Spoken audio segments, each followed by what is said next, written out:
Welcome to Legends in Leadership, brought to you by ISF and the Carrington Group. Legends in Leadership is an inspirational podcast featuring the stories of leaders who are making a difference. Our goal is to inspire you with the stories of leaders who come from humble beginnings, overcome challenges, and ultimately rise up to make a difference in people's lives. Well, hello, folks. This is Tyler Tallman. I want to welcome you to episode number 62 of Legends in Leadership. I'm a family officer with the Carrington Group. Excited, as always, to have my co-host on today's show, Dr. Blair Ritchie, who's the Executive Director of the International Student Foundation, and Jason Smith, who's a fellow family officer and a partner with mine at the Carrington Group. Gentlemen, it's always great to be on with you. Yay. Yeah, it sure is. Good morning. We like to kick off each week with a little bit of leadership trivia. We're fascinated by the stories of leaders who, like us, come from humble beginnings and then rise up as a leader to make a difference in people's lives. So as always, Dr. Blair, who's the head of our leadership trivia, has got something teed up for us. What is it today? That's a great title there for me. Yeah, you know, today I've got this date in history that I think you guys might be able to grab this leader. Today's legendary leader may not meet the standards that many people require for leaders, but if the essence of leadership is influence, which is how we define influence or leadership around here, then this young lady was certainly a leader. Our leader was born into a Jewish merchant's family in Frankfurt, Germany in 1929. Fearing the rise of anti-Semitism in Nazi Germany, her father relocated the family to Amsterdam. When Hitler invaded the Netherlands, the father saw the inevitable and began furnishing a hiding place in the annex of his business premises. On her 13th birthday, just 2 days before going into hiding, our leader was gifted a diary, and for the next 2 years, she wrote about events in the secret annex, along with her own thoughts and feelings. In August of 1944, the Nazi police raided the secret hiding place, and her family was carted off to Auschwitz. By February of the next year, she had contracted typhus, and on this day, 75 years ago, she died at the age of 15. But her diary was not destroyed and became the most famous personal account of the Holocaust. Still today, her voice continues to remind us that this kind of evil, hatred, and racism have no place in a civilized world. So who is this legendary leader? I'll be back at the close with the answer. Blair, we're excited that you actually gave us a trivia question that I think everybody at the table knows. As a matter of fact, our guest today, she already kind of whispered it to me, but we're going to wait till the end and let her reveal it. I felt like I needed to throw a softball out there. Well, yeah. No, I appreciate After that. so many whiffs, right? Well, I'm excited about today's guest, Froswa Booker-Drew. She was born and raised in Shreveport, Louisiana. She joined the State Fair of Texas in 2016 as the Director of Community Affairs and Strategic Alliances. But prior to joining the State Fair of Texas, she was a National Community Engagement Director for World Vision, the U.S. programs. She was responsible for a team across the U.S., including staff in North Texas. Froswa has been quoted in Forbes and many other outlets around the world. She's the author of 3 workbooks for women, one called Fly Away, Ready for a Revolution, another called 30 Days to Jolt Your Life, The Rules of Engagement, Making Connections Last, and a weekly advice columnist for professional women on the global platform for Business Women Media. You were the recipient of the 2019 Dallas Business Journal's Woman in Business Award, as well as a TEDx speaker at SMU. As a matter of fact, we were talking pre-show that she did her TEDx talk just this last week at SMU, and some really good stuff to chat about, I know, on today's podcast. Graduate of the University of Texas at Arlington, Oklahoma City University. You've got a PhD as well that focuses on social capital, change management, and relational leadership. when you're not working, which by the sounds of your bio, you work a lot. You enjoy spending time with family and friends, reading, listening to music.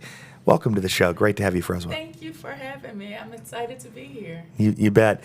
What we like to do on our show is get to hear a little bit about your leadership journey. Everybody has a story that typically twists and winds to get you where you are today. And so what I want to do is rewind the tape a little bit and learn a little bit about Froswa growing up as a kiddo that's kind of led you to where you are today. So I grew up in a family that really loved me. Yay. And, Yay. you know, a lot of people don't get to have that experience. That's not to say it did not have dysfunction, but I had people around me who really supported me, and a lot of my growth was because of the church. The church was a place where I learned to speak, and I saw my mother as a speaker. At the time, you didn't see a lot of women who were in positions of power in the church. So to watch my mother, who was such an acclaimed speaker, they would have invite her to go around and talk. I remember watching her and thinking, oh my gosh, she's amazing. And I started doing the same thing in church.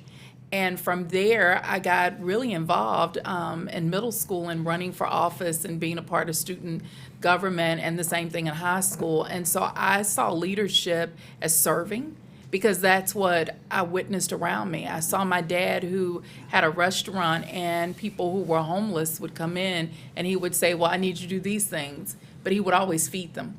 And so I always saw them doing things to help people, not knowing that that was really leadership and philanthropy in action.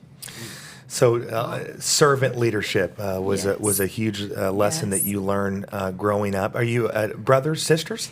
So I have a cousin who my parents raised, and so he was in all practical purposes, a brother. Oh my God, we would fight. And I was the good one, and I'm being honest. He was the troublemaker. But, you know, I learned a lot in watching my parents even take him in, because they saw that his mother, my aunt, was young, and my mother couldn't have any other children. And so even watching them take on a child and raise him until he was an adult, again, I just saw people stand up, and without being told to do it, they just did the right thing. I'm just a few weeks away from being a dad myself, and I'm very interested. I'm taking a lot of notes right now on successful households and ways to really create a foundation for your kids. And I'm curious, as you looked at the household that you grew up in, what were some of the daily rhythms that you and your family did together that you think was really kind of a foundational base for you? My mother had a schedule up on the wall on poster board of what you were supposed to do when you came home from school. You knew you were supposed to take off those school clothes, and she had this thing about bringing dirt in. So she wanted you to do that. You had chores, you had responsibilities. So that was one that was huge for me. But I also remember us eating dinner together. And having conversations. And it's something now, watching families go out to eat and everybody's on their phone. Yeah. And not having the opportunity to share your day. My parents made that mandatory. Even when we'd go over to my grandparents' house, which they were so critical components in my life, I saw everybody sitting around the table talking. So those are the kinds of things that I think are important for parents to do. And then my mother and father were very intentional about exposing me to different things, good and bad, because they wanted me to see what the world really looked like. I had some relatives who did not make the best decisions. Instead of shielding me from that, they took me and said, look at them, and made it a teachable moment. And so as a parent, a lot of those things that my parents taught me, I find that, you know, I was doing the same thing with my daughter, who's now almost 20, but making sure that you have time. My mother did something that was remarkable, and at the time I thought she was being nosy. When I got to be an adult, it made so much sense. Every time I would get in the car, she would go, so what happened today at school? And very young, I would just start telling her everything. Well, when I got to high school, it was nothing for me to just start going, and telling her everything that happened. I started doing that with my daughter. And so whereas a lot of parents didn't know what was happening in their kids' lives, my mother started early creating this safe place where I trusted her. And she would listen, and she would go, well, what do you think about that? So kind of judgment-free. Yeah, but she would also use it to coach. So when someone made a bad decision, she would say, so what do you think about that? What would you do? And I did the same thing with my daughter. And so I think for parents, it's how do you start very young, teaching your kids that you're the safe person to come to and talk to, and that even when you disagree, because there are decisions my daughter makes now that I go, I don't know about that, letting them know just because I disagree does not mean it's the end of the relationship or my love changes. And I think kids need to know that they can have those kinds of relationships and that tension can exist, but doesn't mean it's the end of us having a connection. So where do you think things maybe diverted from the way that you've described your childhood and the way that you're parenting yourself and just the relationships, the style of relationships you develop with your daughter? Can you point to something in your research or maybe just anecdotally where we seem to have lost that just that family unit approach? Well, some of it is, I think we have cancel culture now. And Okay. so anytime we don't like something, we immediately cancel it.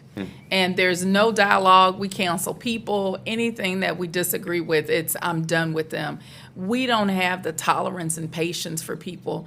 And I think some of that is we don't have it with ourselves. So it's so easy to make judgments and harsh decisions on people when we really expect this ideal of perfection.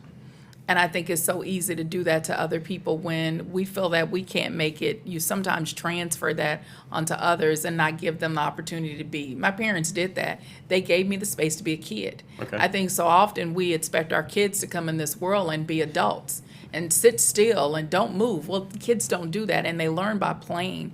And I think it's between the cancel culture and technology, I think for many of us, we are so busy that we don't have the space or create the space to have time just to be.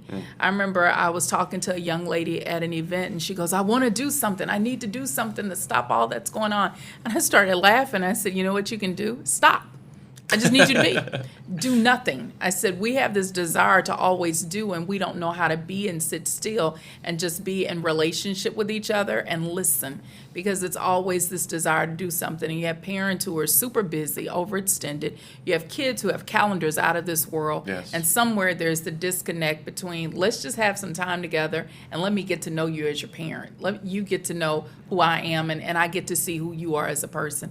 We've lost that. And technology has also contributed that between the gaming culture and between, Facebook and social media. We spend so much time on those platforms. I don't think we spend enough time just being in relationship with each other. Yeah. That's just terrific, great stuff. I'm curious, as you moved out of childhood and then on into your pretty extensive educational background. When did you figure out what you wanted to be when you were going to grow up? I'm still figuring that out. Yeah, that's a common theme with business owners and entrepreneurs. I think you're constantly evolving and it's giving yourself permission to do that. I remember taking a class at UT Arlington in sociology, and I was so angry because I thought if I had known this sooner, maybe I would have been a sociologist. But I had not been exposed to it, and I love the study of people. And so for me, it's just been this kind of evolving. I didn't know. I initially said that I wanted to be an attorney. I wanted to go to law school and do constitutional law. And I remember a group of people were saying, you're going to be broke all your life. So that kind of made me go, well, I do like, to have a car and eat. So maybe not. And so I remember that was initially going to be the path. And got in college, saw sociology and went, And then I went through this period where I wanted to go to seminary. And I was really interested in doing what's called liberation theology. And my family gave me hell. They're like, are you going to be next black pope? What does this look like? How are you going to make money? Women don't do that. And I remember running, going, okay, I don't know what I'm going to end up doing, but it won't be that. And so it's just been this kind of process. I knew I loved helping people. And I knew I loved relationships. I just didn't have the terminology for it. And it wasn't until my PhD program that I kind of went, yes, this is it. So I always encourage people, take your time. Some people get it really early and figure it out. And for me, it was just this kind of process where I knew what I enjoyed doing. I just didn't know what it was going to look like. And it continues to unfold. So you just recently, it was last week, I believe you said you did a TEDx talk at Yes. SMU, and we got to talking a little bit about some of the substance of that talk. Walk us through the things that you learned coming out of your PhD program from a leadership perspective and how that really kind of merged into your TEDx talk and it's really kind of made you or shaped you, or at least your beliefs today. Tell us a little bit about that. You know, when I went to Antioch is such a progressive school. So coming from the deep South and then living in Texas and going to a school that is just so, progressive is an understatement. I saw so many different kinds of people that I was not necessarily exposed to growing up. And I always say Antioch not only challenged me intellectually, it challenged my love walk. Because I had to be in relationship and in community with a cohort of people who were from different parts of the world, who had different life experiences, their situations in life were different, and it really forced me to think about relationships in a very different way. And I remember going into the program going, I want to do something called asset-based community development, which basically is in every community there are assets. I don't care how poor a community is. They have assets that exist. And there are these two authors who talk about every community has these 5 different things. It's associations, institutions, open space, the local economy, associations, I think. I hope I didn't say them or repeat them. But anyway, they said that all these communities have that. So that's what I wanted to do, because I learned when people know what resources exist, they can make things happen. And my professor said to me, I don't think that's really what you want to do. She goes, you like people too much and you're intrigued by relationships. I need you to read this article on this idea called social capital. And I read it and went, that is it. That's what I want to do. And I started researching and learning more about how relationships really move things. And learned about this man named Robert Putnam, who, he came to Dallas, and I joke about, that was the first time in my life I was an academic groupie, because I'm following the man around. I mean, I was just like, oh my God, I can't believe it's you. And Putnam wrote this book in 2010 called Bowling Alone. And what he says in the book is that communities that have really high social capital don't have crime as much, they're higher educational outcomes, and people vote. And so that's just kind of summarized in the book that's like this. But I became so intrigued in thinking about how do we use relationships. And so my research brought together a group of women who were so diverse. And the whole goal was to see if these women would share their relationships. And I used something called Immunity to Change by these authors out of Harvard to use that as a tool. And watching these women 5+ years later still are in relationships says something about when people have safe spaces to talk. I don't care what they look like. If they can talk and listen, they'll build trust, because that's really the glue to social capital. I also learned that when you put these women together and they start sharing their stories, what happens is something called perception transformation. So what I may have thought about you, once we start talking, my mind goes, well, I don't know if I believe that anymore. And then I noticed that these women start having these moments of cognitive dissonance, and which is basically you're going, I believe something, but you're challenging my belief. I don't know if I'm comfortable with that. I got to deal with what I'm feeling. So could what I believe be wrong? And they started going through that, because I remember we had 2 women. One was African American and one was Anglo, and they were both unemployed. And the way these women experienced unemployment was so different. But listening to them talk about how it made them feel, they connected because of the emotion.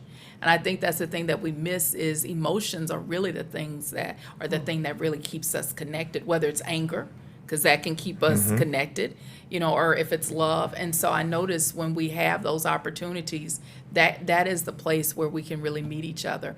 And so that's really what I talked about at the TED Talk was, how do we look at presence and proximity, showing up and being in these spaces, even though it's uncomfortable and different. How do we show up and not run from those experiences and be okay with questioning the discomfort of what that relationship brings or what someone says, instead of going, you're wrong, wrestle with, well, why is that to me wrong?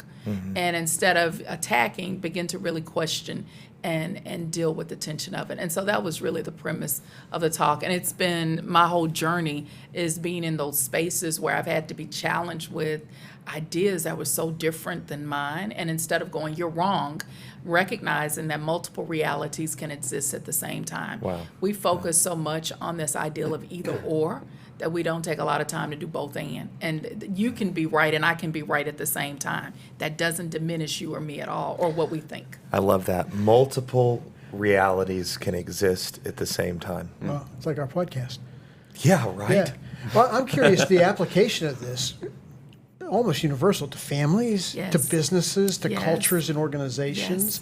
Talk a little bit about that aspect of it, especially for our business leaders who are listening. And how does one create that kind of culture or atmosphere in a corporate setting, say, where that kind of social capital experience can actually increase productivity, can make a Yes. difference up and down the organization? I always encourage businesses to think about cross-pollination. How do you bring people in from different departments to share information? Because what happens is we always have people do the exact same thing, which tend to think just alike. How do you bring the folks from accounting in with the people that are doing communication? And over an issue, they share their perspectives because you're going to get unique information. The thing that's so challenging with social capital is that we tend to connect to people that are just like us, which is called bonding. Right. We don't do bridging social capital well, whether that's race or gender or ideology. So how do you, as a business leader, when there is an issue, bring all of these unique perspectives? Because you're going to get information that you would have never been exposed to. And that's the beautiful thing about relationships is when I have people that are different, I'm going to get information I'd never been aware of and go, because that hasn't been a part of my journey. So I'm always encouraging, what does it look like for you to have these kind of cross-pollination opportunities where people are learning each other's jobs, but when there is a problem, you're bringing people to the table to solve for that problem. I think we focus so much on the chaos and not really look at what's an opportunity for growth. And having all those different voices at the table can do that.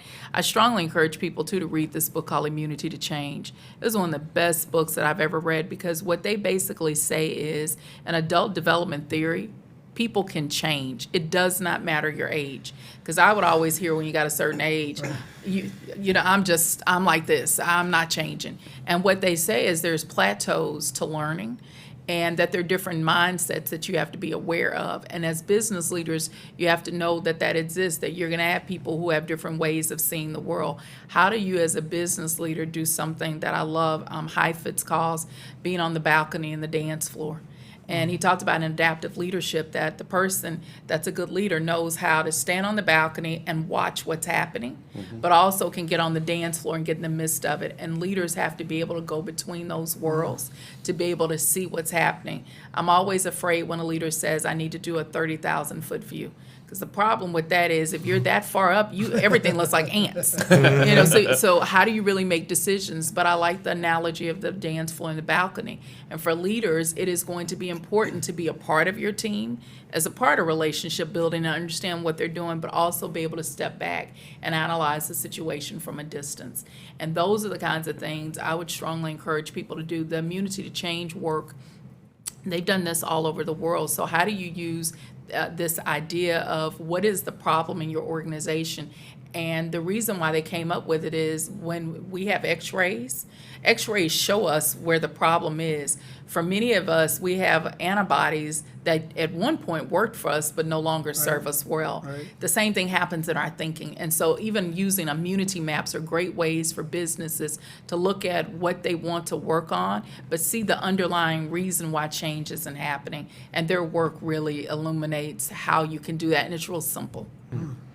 It's great stuff. We have this pretty significant event. It's pretty famous each year called the Texas State Fair, and Froswa is the Vice President of Community Affairs and Strategic Alliances for the Texas State Fair. And so after getting to hear all of that amazing stuff, how do you apply that to your That's day-to-day awesome. work with the fair? Because in community affairs, I have to work with a lot of different types of people. When I started the role, at the time, there was so much going on around the park and the community, Right. and there was a lot of conflict. And for me, it wasn't walking in and going, I've got the answer. I had to listen. And I remember having a conversation with someone I'd known for years who just went off on me. And I remember just looking at my watch thinking, okay, you got a few more minutes of this and then we're going to have to stop.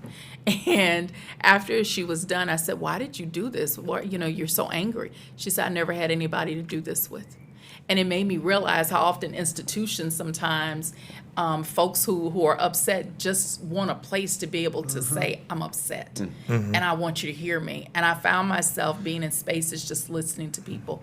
And I developed a framework around what the community wanted. So I get to apply this work every day because I see us as a convener. When you have an event that brings millions of people together, you really are a convener. I mean, you see everything during the fair and all kinds of people. And so we do these things called Community Engagement Day where we bring nonprofits together. And my goal is to help them share social capital. At the same time, teaching them about what it looks like so that they stop saying, I need money, and helping them begin to see that there are resources all around you.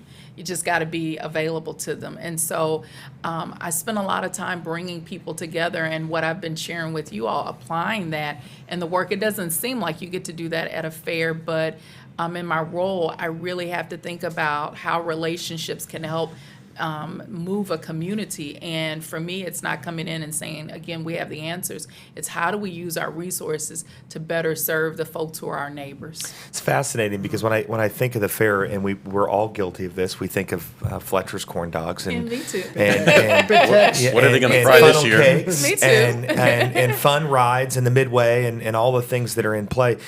Share, if you can, a couple of examples, because what I'm hearing is that the state fair is just so much bigger than ourselves, and it really is this it's almost a cultural movement is what I'm hearing that happens each year. So share with us a couple of examples of this framework that you've created and where you've seen the impact of that framework in the community. So there are a number of things that we're working on. We do something called, for the short name is a Concessions Cohort. I had all these people coming up to me going, I want to get rich at the fair. I can get a booth and make millions of dollars. I'm thinking, it's not that easy, but okay. And we started this cohort to teach businesses how to build their capacity, because what many people don't realize is the amount of money that it takes to have a booth up and running is significant. You can't run out of supplies and go home. So if you don't have a line of credit and have certain things in place, it's going to be hard for you to be able to get up and running. You've got to have, a master plumber come out because you've got to hook up all the water, master electricians, and people don't think about that. So we created this cohort to take small businesses and really help build their capacity so that at some point it's not just doing the state fair. What we discovered was there are over 3,100 fairs and festivals in the United States. So if you learn how to do ours, you can do any of them. So we're getting ready to kick off our 4th cohort. And we just take these amazing small businesses. This past year, we had a number of restaurants that got into the cohort that were small mom and pop shops, but usually it's caterers. So that's something that we do, and we bring in all these partners to teach classes on, your business plans. We do speed dating with lenders because many of them don't know who to talk to, and we bring in a lot of non-traditional lenders to help them build their credit so when the time comes, they're in a position to get the funding. So that's one of the things that we do. There's Big Tech's Urban Farm, which we grow all these fruits and vegetables. My first day of work in 2016, I remember we were outside planning. I thought, oh my God, what have I gotten into? Because if this is my job, I'm not going to succeed at all. And we had these 500 pallets of fruits and vegetables. Well, now there's a hydroponic garden on the Midway, and we do about 100 heads of lettuce a week that we give out into the community. Oh. So, we work with a lot of nonprofits with doing our community engagement days and bringing them together. We have a girls program that we have in our local high schools. There's a scholarship program where we give over $1 million a year in scholarships. So there's a lot that goes on. I could go on and on about some of the programming pieces that we do. One I do want to highlight is Next Fest. That's our college career fair. We just had that in February, and we had over 400 DISD students from Southern Sector schools come and participate to learn more about not just going to college, but trade schools and gap year opportunities and employment. And so we give them meningitis shots for free. They get to shop for clothing for free, for professional wear. All of that's done at Fair Park. And so there are a number of things that, when I started, I wanted to make sure that we were not only using our funds, because we provide grants and we fund over 60 plus nonprofits in the area, but in addition to doing funding, that we're doing signature programs that aren't competing with the community but serving as a complement. And then we co-sponsor a lot of events in our area to just make sure that we're serving as a support to our nonprofits and local businesses.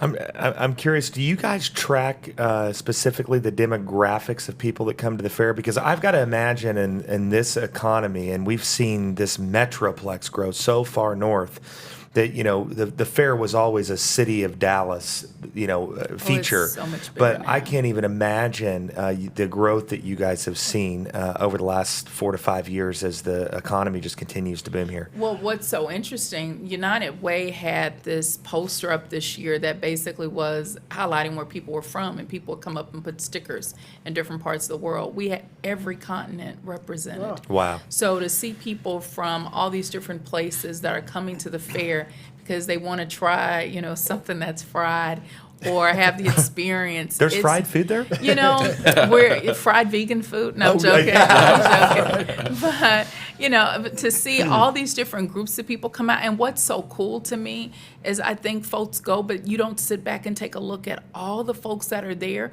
There's no violence. You just see people having a good time. So what does it look like when you get people together and there's food and there's fun and there's family? All of us can coexist. So how do we continue to find those spaces? I think the fair does a really good job of bringing people together, to have a good time, and there are no problems. You don't think about, political ideology or what you look like. You just want your corn dog and then go on the midway and have some fun. Terrific.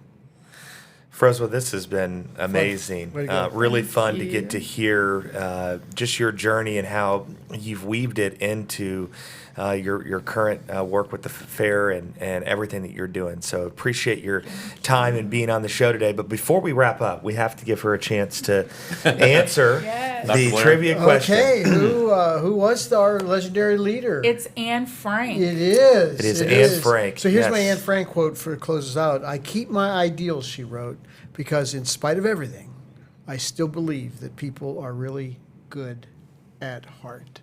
Yes. And she saw a lot in her 15 years to not believe that, but she hung on to that core belief. Similar to what you were talking about, those core beliefs that you hang on to that guide you through life. Yes. It's great. Really, really good stuff. Well, folks, that's a wrap for our podcast today. On behalf of the Carrington Group, the International Student Foundation, and our special guest, Ms. Froswa, we want to wish you a good day.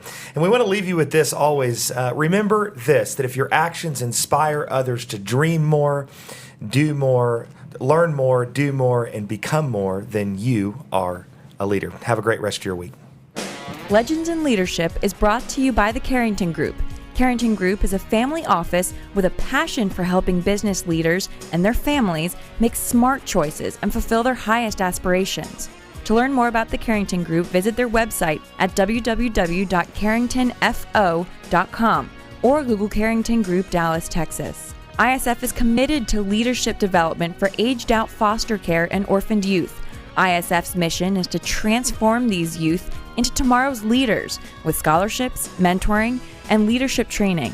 To learn more about ISF, visit their website at isfsite.org or Google International Student Foundation to learn more. Securities offered through Regulus Advisors, LLC, member FINRA/SIPC. Investment advisory services offered through Regal Investment Advisors, LLC, an SEC-registered investment advisor. Regulus Advisors and Regal Investment Advisors are affiliated entities. Carrington Group and this broadcast are independent of Regulus Advisors and Regal Investment Advisors.